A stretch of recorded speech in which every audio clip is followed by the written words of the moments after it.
bad jumps or air dodges here or there to get clipped by like back air or anything like that. You have to be very, very careful. But we're seeing it. We're seeing the man himself once again in the ditto. We can just Sephiroth for like probably an hour and a half. I'm down with that. I'm okay with that. It's honestly like Christmas coming early when we get to witness and play a new character just like right after release, because like no one knows what the hell is going on just yet. It's more like a race to figure out, all right, what works with this character, what's good.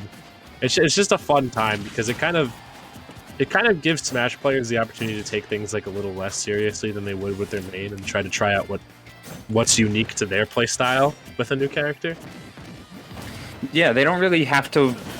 They don't have to worry about their pride and with like losing with your main on Wi-Fi. Like, no, this is just new character. Everyone's feeling them out. Everyone's trying to see what works, what doesn't, what's real and what's fake. Because I guarantee neither of these guys went into training mode for like maybe 10 minutes, then on a lead smash for like another 20 or into an arena.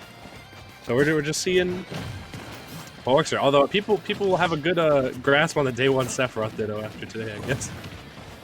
If you ever need, Sephiroth practice, you can literally just hop on Elite Smash. Mm-hmm. So as good Papa Sakurai said himself, jab I think is a fantastic move with Sephiroth. It's basically one of the quickest options he can do when someone enters his danger zone, I guess, or rather his risk zone.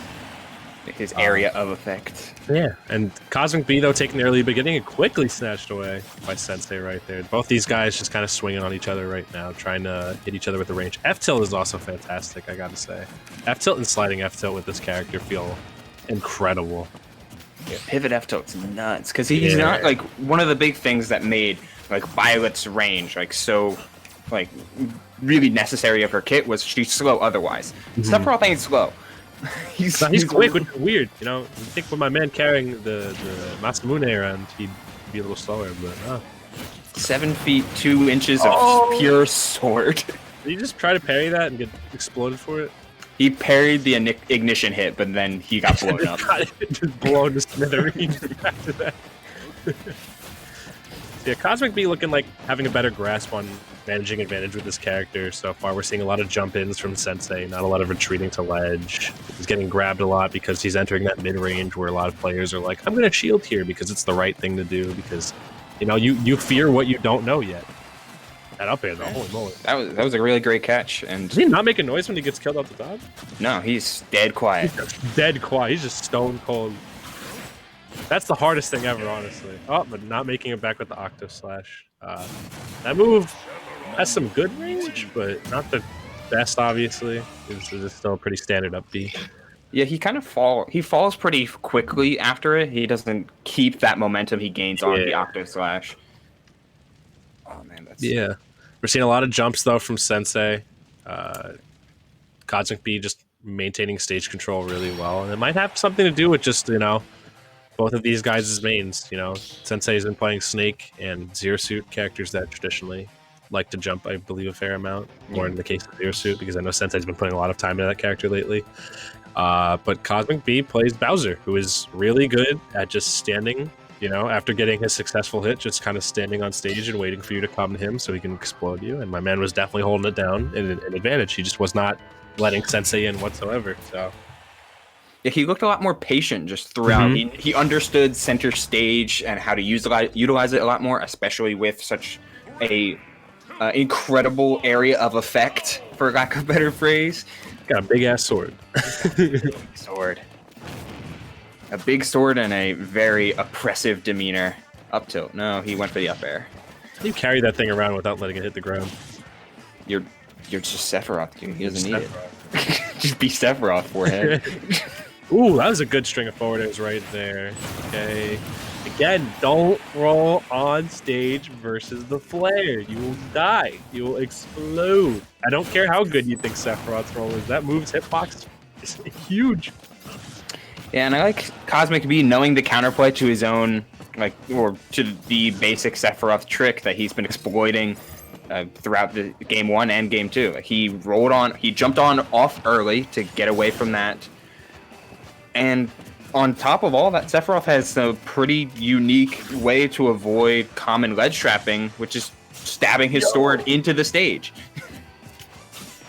Oh okay. No. I hate to see it. I don't know what my man was trying to do, maybe an angled octo slash or something, but he ended up just going up and diagonal and blowing himself up. But oh wow, going for the fatty read right there. Just waiting for that specific new neutral air dodge. Like, okay. The thing about a lot of Sephiroth's kit so far is just like a lot of the more interesting aspects of his kit do have a good amount of startup to them, so I feel like they're gonna have very situational uses like side B, neutral B, down B. Like all of his specials, I'd say, are a little weird in that they're not as quick, I'd say, as his normals are. Like there's not really much use for them that I've seen so far, other than opting to just use your normals, because I feel like that's how Sephiroth is gonna thrive and get the most of his coverage on stage. Yeah, I completely agree. I think most of the character is built off of his entire kit centers around this idea of coverage and option select. So by using your normals in such a fashion to put your opponent in a near unwinnable situation, I mean, that's where things like Zeta Flare, Giga Flare, thrive the most. His dash attack's also nuts. It's like a Mewtwo dash attack, but weirder or a little tougher, I'd say, perhaps. Yeah, it doesn't start as much combos, but it's pretty strong. Good catching landings too. I could say so far. Okay. Why up air there? I think Sensei's just trying to get maybe a jump in on coverage right there, when I feel like he should be just focusing a little bit more on ledge trapping with Sephiroth, because I feel like this character's ledge trapping is absolutely insane. I don't think he has a kill throw. Holy moly, though. That was crazy, though. Yeah, if he had just one more of the shadow flare on him, he would have died. I kind of like the new recovery routes they've been going with. Instead of always going to ledge with Octo Slash, they've been. Ooh, he rolled through it. They've been doing a much more like Ike quick draw effect with the blade charge. Yeah, I like that a lot. It's really good to catch people off guard. I'm just worried that once people start becoming aware of that being a favorite option, they're going to start opting to shield over the ledge and potentially try to punch the end lag. Good up air right there by Cosmic.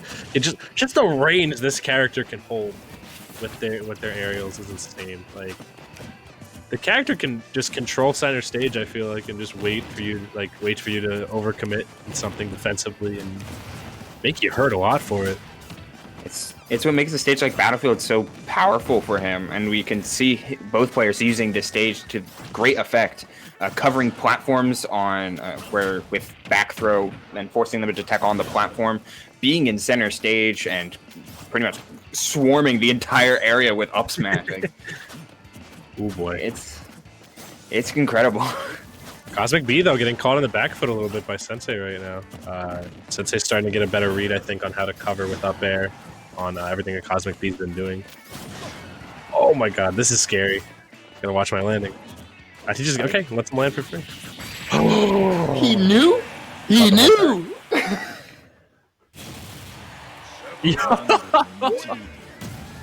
That's what I'm saying, man. You gotta be confident in your stage control against this character. My man got caught off guard for rolling backwards, and Sephiroth is really good at catching characters on the back foot. It seems like cosmicb got within a range he was not so comfortable with, and was like, I gotta get out of here before I get slashed. Swink, Scoob, we gotta go. Sephiroth's right behind us. And got sashimi'd real quick. Got sliced and diced. Served on a silver platter. That was a wow. That was good. Good. That was really good. He was kind of getting walloped a little bit early game there, but my man had the longevity. Maybe that's just the PR player factor coming in hot for him, I guess. Good clutch though. That was really nice. Yeah, it kind of harkens back to how he can play his other characters like Snake and ZSS. Like both of them can get so much off of one read. Like as soon as Snake reads your whatever with an up tilt, you're just dead. And Sephiroth, he's got plenty of that raw kill potential with him too. Oh boy. Nearly nimbly dodging the flare.